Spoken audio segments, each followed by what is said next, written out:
Hi everyone, we're here at the Wraysbury Skiff and Punting Club where we're going to be holding our Runnymede events. The Skiff Club's in the background. That's where normally we'll be holding race registration, but currently with the coronavirus, what we'll do, if it's nice wet weather, we're going to hold registration in the car park. Okay, when you do arrive, please park your car in the main car park. At the moment we're not going to be allowing any parking in the Skiff Club car park. We're going to be setting up the aid tables in the Skiff Club car park in order to give members of the public as much distance as possible. So as a result, the Skiff Club will need some area for themselves, so please park in the main car park.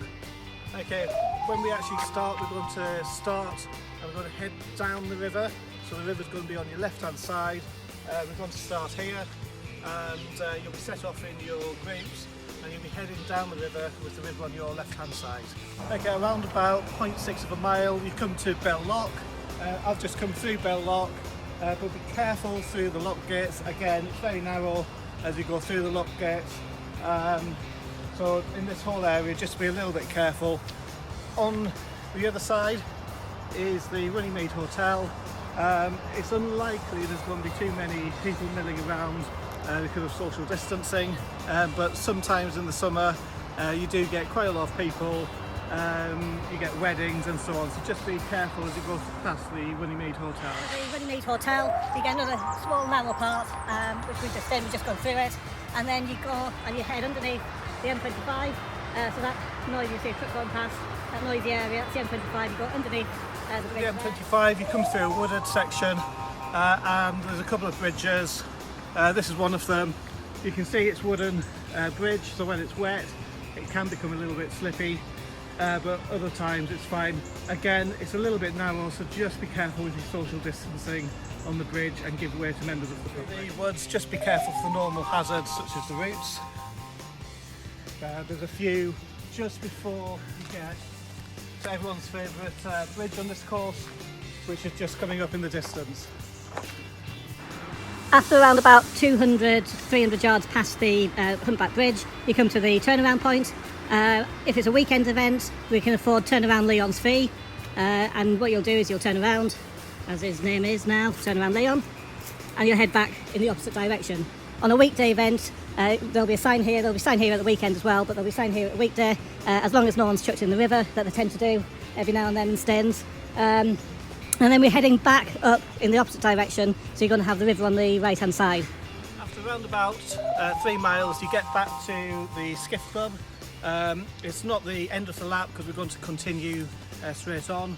Just remember again as a reminder to everyone, as a runner, try and keep to the left, so you allow other runners to pass on your right hand side, and again just try and maximise that social distance. The second turnaround point, if we were doing the short course, is just after the cafe or the little ice cream hut. It's a green hut that's by the river, and just after that we get to the second turnaround point, and once again Turnaround Leon is demonstrating where it'll be. Again you turn around and then you head back to the start finish line, which is at the Skiff Club.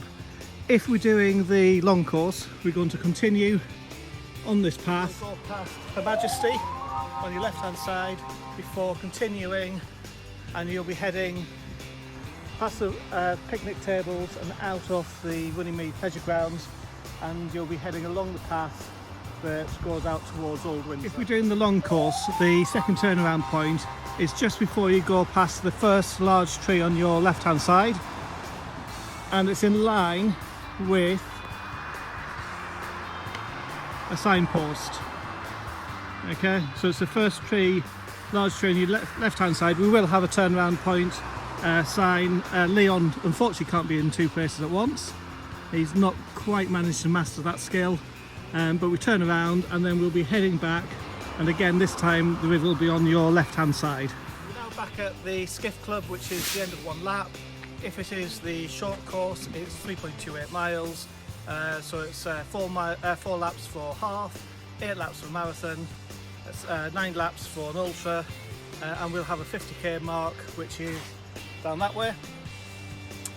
If it's the long course, it's 4.37 miles, so it's 3 laps for a half, 6 laps for a marathon, 7 for an ultra, and if we have the 50k sign out, it's going to be back in the other direction and near to where the statue of the Queen is, and that will then make it an extra half a mile to get to the 50k mark.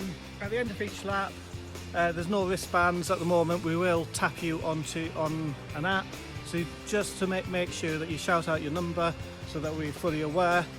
If we are allowed the toilets in the Skiff Club, which we may be, we may not, it really depends. They're governed by British Rowing rules, so it really depends upon their position with British Rowing. If we can't use the toilets there are toilets just down this road, and it's public toilets. They're currently operating a 2 in and 2 out policy.